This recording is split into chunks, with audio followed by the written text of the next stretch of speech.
হাসপাতাল থেকে ফিরে নবীন নিজের নোটবুকে লিখলেন, রাজবাড়িতে কিছু আছে, কেবল ইতিহাস নয়, অদৃশ্য এক সত্তা। তারপর থেকেই তিনি রাজবাড়ির রহস্য ভেদ করতে বদ্ধপরিকর হয়ে ওঠেন।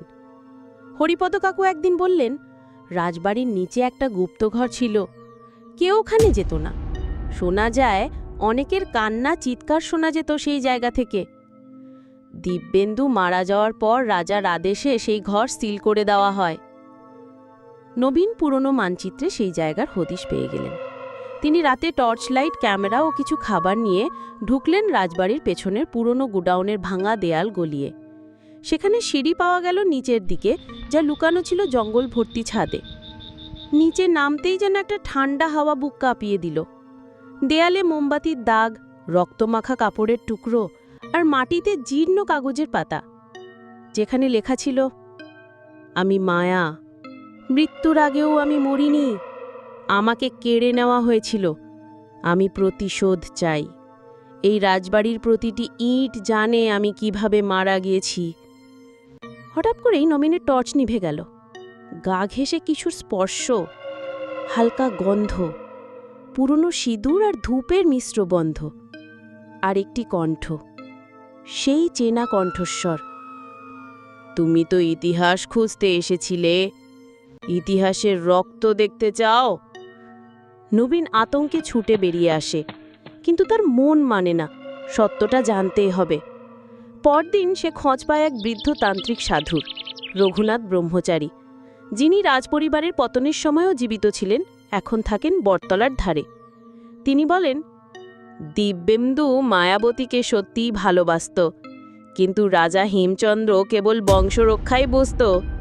সে মায়াবতীকে হত্যা করল এমন এক সময়ে যখন তার গর্ভে দিব্যেন্দুর সন্তান ছিল। সেই সন্তান সহ মায়াবতীর আত্মা ধরা পড়েছে অভিশিপ্ত বন্ধনে। তার প্রতিশোধ আজও শেষ হয়নি।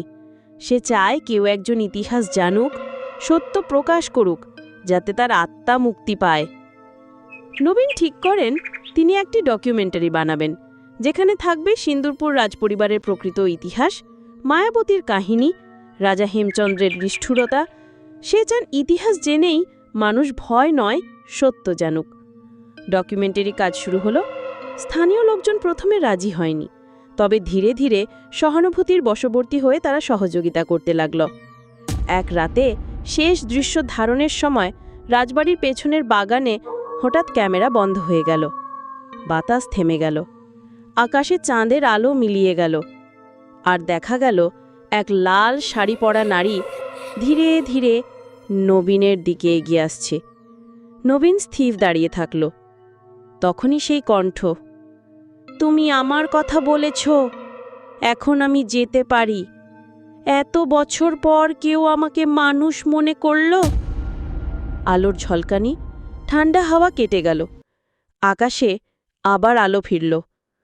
পরদিন নবীন ঘুম থেকে উঠে দেখল তার ক্যামেরার ফাইলগুলো অক্ষত, কিন্তু একটি বাড়তি ভিডিও যুক্ত হয়েছে, যেখানে দেখা যাচ্ছে মায়াবতী একদৃষ্টে তাকিয়ে বলছে, আমি চলে যাচ্ছি, আর কেউ যেন ভালোবাসা ছিনিয়ে না নেয়, ইতিহাস যেন মৃতকে অবহেলা না করে।